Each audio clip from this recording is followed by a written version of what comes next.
नमस्कार मित्रांनो, आपण आजच्या व्हिडिओमधून 2024चे अर्थसंकल्पीय बजेट पाहणार आहोत। त्याची सुरुवात आपल्या अर्थमंत्री निर्मला सीतारामन यांनी पंतप्रधानांच्या नावावरून म्हणजेच पंतप्रधानांची एक चांगली घोषणा करूनच केले।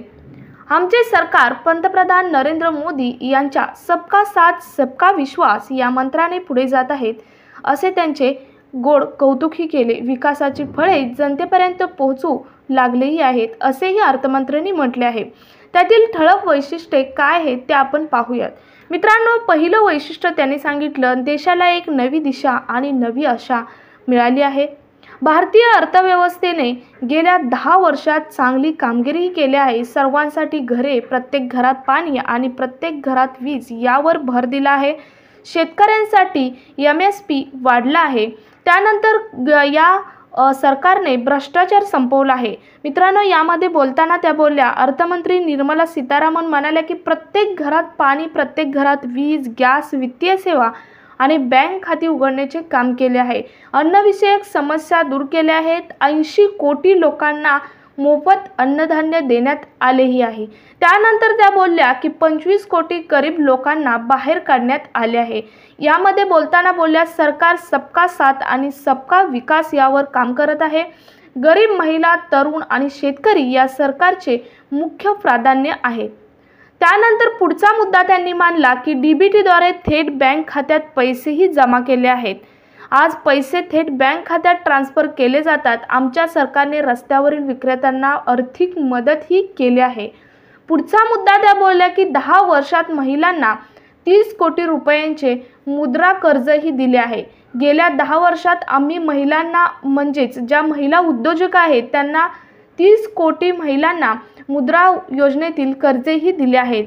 पुढचा मुद्दा त्यांनी अर्थसंकल्पीय भाषणामध्ये मांडला तो म्हणजे 1 कोटी तरुणांना प्रशिक्षणही दिले आहे। आमचे सरकार सामान्य लोकांच्या जीवनात बदल घडवून आणण्याची हमी देत आहे।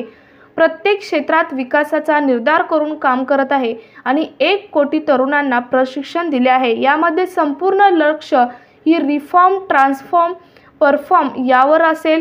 त्यानंतर पुढील 5 वर्षे देशाच्या विकासासाठी उत्तम असणार आहेत। त्यानंतर सरकार पुढच्या पिढीतील सुधारणा आणेल। यातून तुम्हाला दिसले असेल की अर्थमंत्री निर्मला सीतारामन यांनी पुढच्या 5 वर्षात आपले मोदी सरकारच येणार हे निश्चित केले आहे। कर सुधारणेमुळे करदात्यांची व्याप्ती वाढेल, तसेच सर्व प्रकारचे पायाभूत प्रकल्प वेळेवर पूर्ण होत आहेत। तसेच PM आवास योजनेअंतर्गत 70% घरे महिलांना दिली जाणार आहेत। म्हणजे महिलांना PM आवास योजनेमध्ये प्राधान्य दिले जाणार आहे। 10 वर्षात उच्च शिक्षणात महिलांच्या नोंदणीत 28% वाढ झाली आहे। म्हणजे मागच्या 10 वर्षात महिलांचा कर्मचाऱ्यासह सहभाग ही मागच्या 10 वर्षात वाढलेला आहे। त्यानंतर त्यांनी पुढचा ठळक मुद्दा मांडला तो म्हणजे अंगणवाडी सेविकांना आयुष्मान भारत सुविधा ही दिली जाणार आहे। आमच्या सरकारने गर्भाशयाच्या मुखाचा कर्करोग रोखण्यासाठी लसीकरण आणले आहे। त्यानंतर मुलींना यापासून वाचवण्यासाठी त्यांना मोफत लस दिली जाणार आहे। यामध्येही महिलांना प्राधान्य दिले आहे। त्यानंतर पुढचा जो ठळक मुद्दा अर्थसंकल्पीय भाषणात मांडला तो म्हणजे गरीब कुटुंबांना 300 युनिट वीज ही मोफत मिळणार आहे। त्यामध्ये बोलताना त्या बोलल्या, आमचे सरकार सर्वसमावेशक विकासाला प्रोत्साहन देते। प्रत्येक भारतीयाच्या आकांक्षा या पूर्ण करण्यावर भर दिला जात आहे। प्रधानमंत्री आवास योजना कोरोनाच्या आव्हानांना न जुमानता आम्ही ग्रामीण भागात 3 कोटी घरे बांधण्याचे लक्ष्यही गाठले आहे। त्यामध्ये 300 युनिट वीज ही गरीब लोकांना ही मोफत दिली जाणार आहे। त्यानंतर पुढचा ठळक मुद्दा मांडला तो म्हणजे महागाई तुलनेने कमी आहे। भारत एक जागतिक महासत्ता म्हणून उदयास येत आहे। भारताबद्दल बोलायचे झाले तर सर्व प्रकल्प वेळेत पूर्ण होत आहेत। लोकांचे उत्पन्न वाढले आहे, तसेच महागाई फारशी वाढलेली नाही। जनता सक्षम झाली आहे। पायाभूत सुविधांच्या विकासावर भरही दिला जात आहे। तसेच रूफटॉप सोलर प्लॅन अंतर्गत 1 कोटी घरांना 300 युनिट किंवा महिना मोफत वीज बिल ही दिली जाणार आहे। त्यानंतर येत्या 5 वर्षात गरिबांसाठी 2 कोटी घरे बांधली जातील। ग्रामीण गृहनिर्माण योजनेअंतर्गत 2 कोटी घरे बांधली जाणार आहेत। त्यानंतर पुढचा मुद्दा, देशातील आणखी वैद्यकीय महाविद्यालये सुरू करण्यात काम सुरू आहे. त्यानंतर पुढचा मुद्दा मांडला तो म्हणजे अंगणवाडी केंद्राचा दर्जा वाढणार आणि त्यातूनच आशा कर्मचाऱ्यांना मिळणार आयुष्यमान योजनेचा लाभ. पुढचा मुद्दा मांडला तो म्हणजे दुग्ध उत्पादक शेतकऱ्यांना मदत करण्यासाठी सरकार योजना आणणार आहे. तसेच संरक्षण क्षेत्रात सखोल तंत्रज्ञानाला प्रोत्साहन देण्यासाठी योजना आणणार आहे.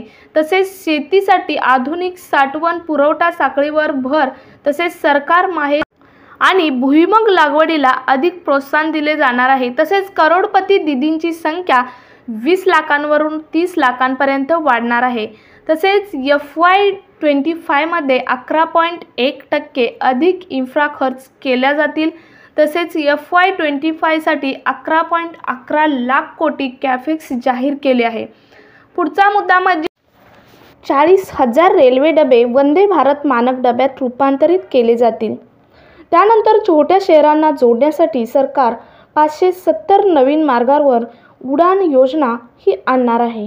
त्यानंतर सर्वात महत्त्वाचा पुढचा ठळक मुद्दा म्हणजे 1 कोटी महिला ह्या बनल्या आहेत लखपती दीदी. आता 3 कोटींचे टार्गेट ठेवले आहे. या पाठीमागे देशामध्ये 1 कोटी महिला हे लखपती दीदी योजनेचा लाभ घेतला आहे. त्याचे उद्दिष्ट 2 कोटींवरून आता 3 कोटींवर नेण्यात आलेले आहे. या योजनेतून 9 कोटी महिलांच्या आयुष्य हे बदलले जाणार आहे. यापुढे 2047 पर्यंत भारत हा विकसित होण्याचे टार्गेट ही आपल्या अर्थसंकल्पीय बजेटमध्ये नोंद केले आहे. आमचे सरकार 2047 पर्यंत भारताला विकसित करण्याच्या संकल्पाने पुढे जात आहे, असेही निर्मला सीतारामन यांनी म्हटले आहे. PM फसल योजनेचा 4 कोटी शेतकऱ्यांना आतापर्यंत फायदा झाल्याचेही त्यांनी सांगितले.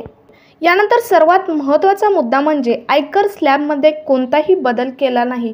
2030 पर्यंत 100 लाख कोटी टन कोळसा गॅसिफिकेशनकडे लक्ष दिले जाणार. त्यानंतर मेट्रो रेल्वेचा विस्तार इतर शहरांमध्येही केला जाणार आहे.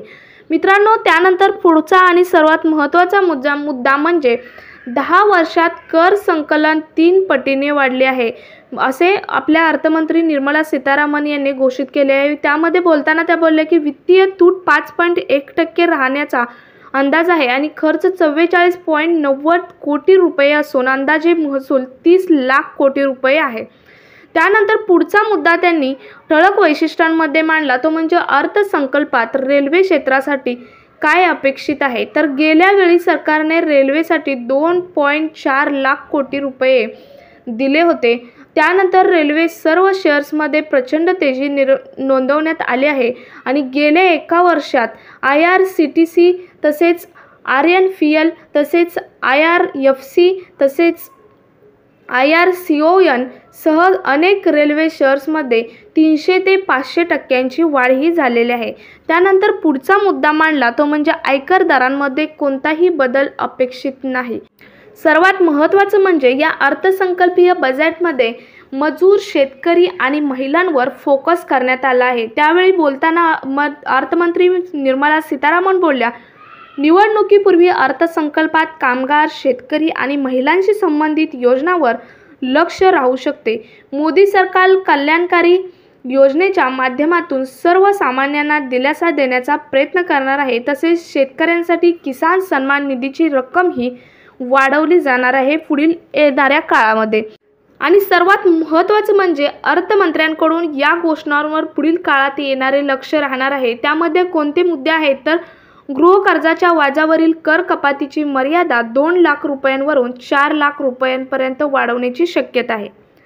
त्यानंतर इलेक्ट्रिक वाहनांसाठी FAME योजनेचा विस्तार करण्याची तयारी ही करण्यात येणार आहे पुढील काळात. तसेच रत्न आणि दागिने क्षेत्राला प्रोत्साहन मिळण्याचीही पुढील काळात शक्यता आहे. तसेच आयकराच्या कलम 88C अंतर्गत महिलांना काही स्वतंत्र कर सूट मिळण्याचीही शक्यता आहे.